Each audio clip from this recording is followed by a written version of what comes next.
Hey, hello friends. In this session we are actually going to look at the JVM class loader internals, how it loads the Java classes. Now guys, the JVM is a Java virtual machine, which means it's a virtual machine on top of an actual machine. Now, like you have like you have seen the operating system like Unix or Windows, if you start in safe mode, if you take Windows as an example, you will see a lot of lib, library, DLL files and SO files that it loads as the Windows boots up. So it actually loads all these libraries in order to give you a platform where your applications can run in a very similar fashion. Okay, just let me tell you, when you restart your system, press F8, continuously press F8, and you will get an option where it says you want to start your Windows in which particular format, and you can use safe mode. And when you select that, you will see all the DLLs and all the SOs that your operating system internally loads in order to give you that GUI and interface basically. So anyways, the JVM functions in a very similar fashion. It also is a virtual machine, so it loads a set of libraries in order to give you a human readable and writable program to put to put upon the JVM for you to execute it. Okay, so having said that, let's look at a very popular question. This is a very favorite question if you talk about interviews, and if you've studied Java, if you'll recall, you would remember that definitely you would have gone through this in your books. Which is the first Java class that the JVM class loader loads? The answer is java.lang.object. Although anyways guys, if you have not and if you are not able to recall, you can Google for it and you will find the answer that java.lang.object is the class that the JVM class loader loads, and this is the first class that it loads. Anyways guys, so what we're going to do is, having had read having had read this in the books and known it for the sake of knowing it, today we'll actually prove it.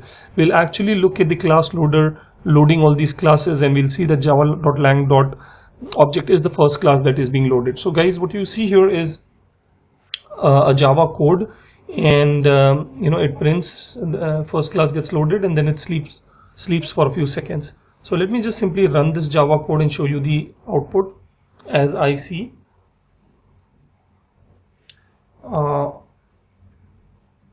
Okay, so right at the bottom, if you see, here is the output, first class gets loaded, but actually Java hides all this class loading it did before being able to execute your Java code, which is in human readable format. We are going to explore and make Java show us all the libraries, all the hundreds of libraries it actually loaded in order to be able to execute our Java program. So for that, there is a flag in Java which I'm going to use. It's called -verbose:class. So all I'm going to do is I'm just simply executing the same class file, but I have this hyphen, if you look at my mouse, verbose:class. So let me just go ahead and execute this, and now you will see a list of libraries that it loads before actually executing my hello world.class file. So you see there's so many libraries that it loaded, I can't even capture it on the command prompt, and then you see it actually printed that the first class got loaded. I don't know, I think we just lost it.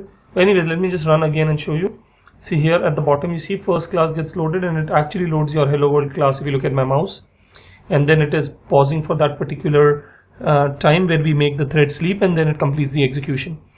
Now what we are going to do is we will try to redirect this to a particular file, say my output.txt. okay, and so we are redirecting all this junk that it is printing into a particular file, and see it completed the execution. Let's go ahead and check that particular file.